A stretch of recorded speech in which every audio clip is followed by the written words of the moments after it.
Al-Fagir mau bertanya, gimana hukumnya seorang suami yang berkata cerai kepada istrinya tapi sedang emosi? Oke. Sedang emosi. Waktu itu udah berkata cerai 2 kali dalam waktu Berbeda. dalam waktu berbeda. Terus sudah rujuk lagi. Oke. Setahu Al-Fagir berarti kan tinggal 1 kali lagi kan, tinggal 1 lagi talak 3 ya Habib. Terus sebelum lama kemarin dia suaminya emosi kirim voice note WhatsApp berkata kayak gini, ya udah sekarang mau kamu gimana, cerai? Ya udah nanti saya yang ngurus semua. Ini gimana Habib hukumnya? Apakah sudah jodoh talak 3?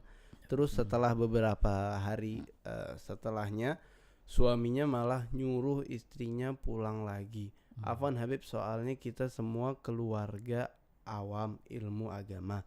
Terima kasih ya Habib, semoga Habib dan keluarga beserta tim muasalah selalu sehat dalam afiat, selalu dalam penjagaan Allah Subhanahu wa taala. Amin ya Allah.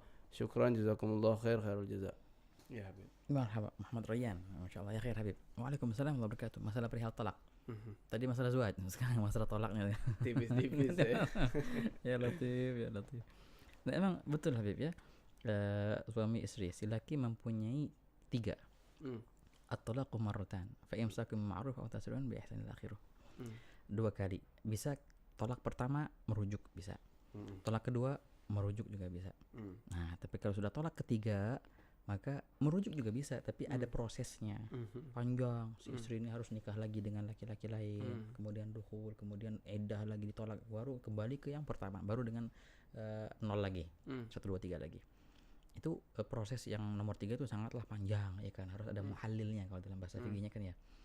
Nah betul, jadi kalau sudah 2 kali jatuh tolak, kalau tolak ketiga jatuh berarti harus ada muhallilnya. Nah baru ntar bisa rujukan lagi. Nah yang sebenarnya jadi problem itu bukan masalah 2 atau 3-nya, enggak. Kadangkala ini kayak gini contohnya, lafaz.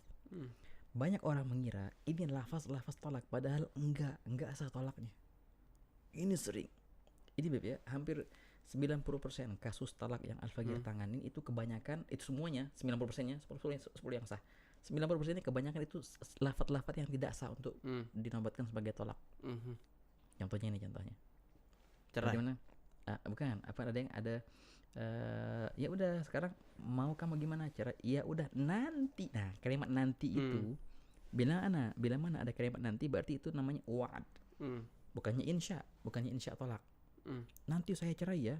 Cerai? Enggak, kan cuma nanti. Hakala.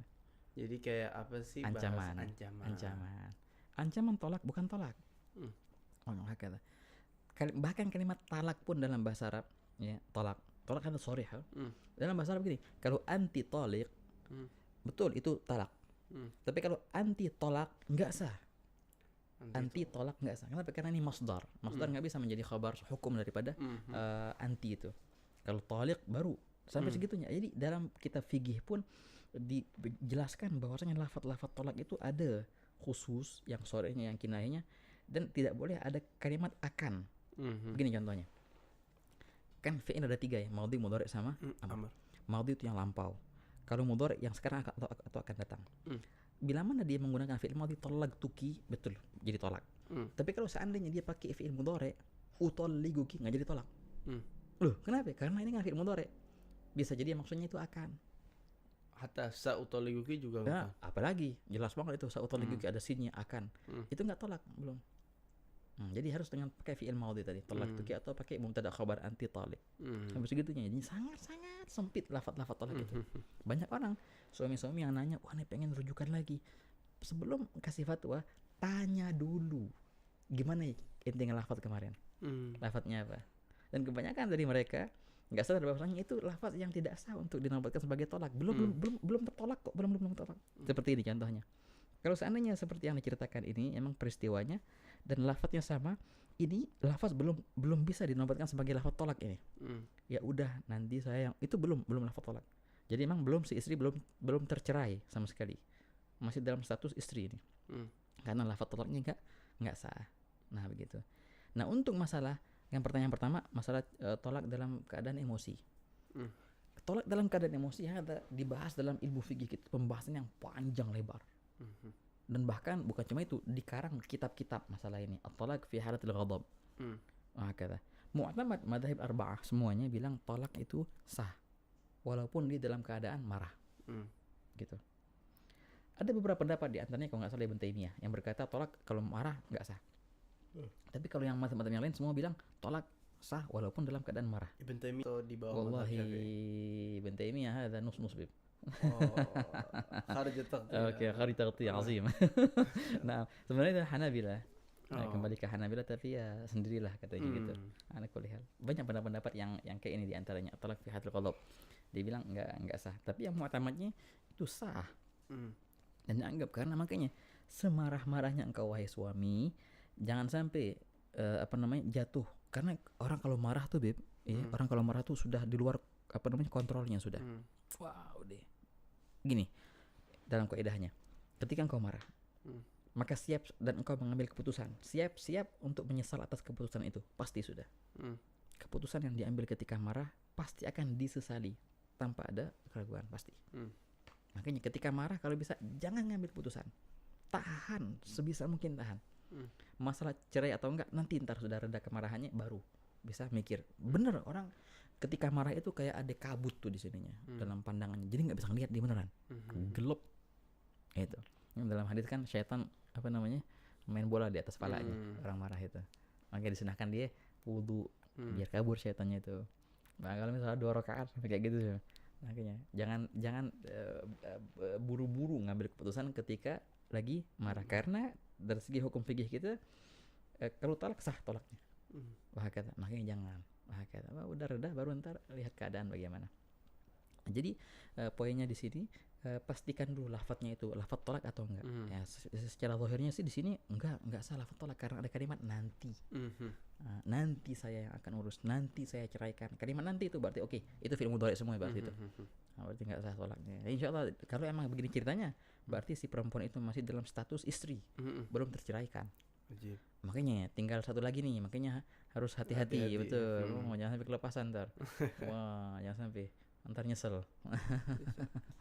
Tapi kalau lafaz tolak dalam berbagai bahasa itu sah. Masih lah, lafaz tolak dalam berbagai bahasa sah. Kalau kita apa? Cerai. Kalau lafaz yang Nah, putus ini ada ini. Begini. Lafaz tolak ada 2, ada sorih sama kinayah. Sorih itu artinya apa? Ini enggak mungkin diartikan selain cerai. Tolak. Cerai. Putus ini ada kemungkinan, Beb. Kemungkinan putus artinya cerai, kemungkinan putus tali kah, atau putus apakah, itu namanya kemungkinan yang mencegah kepastian tolak. Itu namanya kinayah. Nah kalau kinayah ini butuh niat. Ini maksudnya dia putus apaan? Putus hubungan istri suami, berarti cerai ini berarti berarti jadi tolak. Kalau nggak niat nggak tapi jadi. Kalau dia niat tapi nggak ngomong gimana? Nah sebenarnya dia yang kita tanya nih. Kalau seandainya dia jujur, alhamdulillah. Kalau enggak, ya sudah, kita ambil secara zahirnya, Beb. Tapi dia yang berdosa. Dia yang berdosa. Betul. Secara hukumnya sih udah. Itu enggak niat tolak. Enggak niat tolak, padahal di hati dia tolak tuh. Teman. Ya sudah, kita enggak hukumin tolak. Tapi secara batinnya itu sudah tertolak. Secara zahirnya belum tertolak. Begitu. Ajib. Nah, kembali ke dia sih. Soalnya perihal hati ini yang tahu cuma dia kan. Wah, kayak dia niat atau enggak, ya dia yang kita percaya sih dari omongannya secara zahirnya gitu. Ada kinayah. Atau gitu contohnya, suruh pulang nanti ke rumah orang tuamu. Itu cerai? Belum tentu. Dalam bahasa Arab, irji' ila ahlik, ilhaqi bi ahlik, habluki ala gharibik. Itu semua lafaz-lafaz kinayah semua. Yang perlu niat. Kalau emang niatnya cerai, maka cerai. Kalau enggak, ya enggak.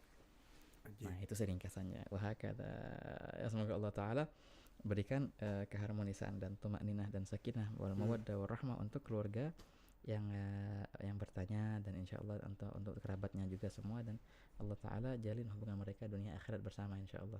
Amin ya rabbal alamin. Marhaba.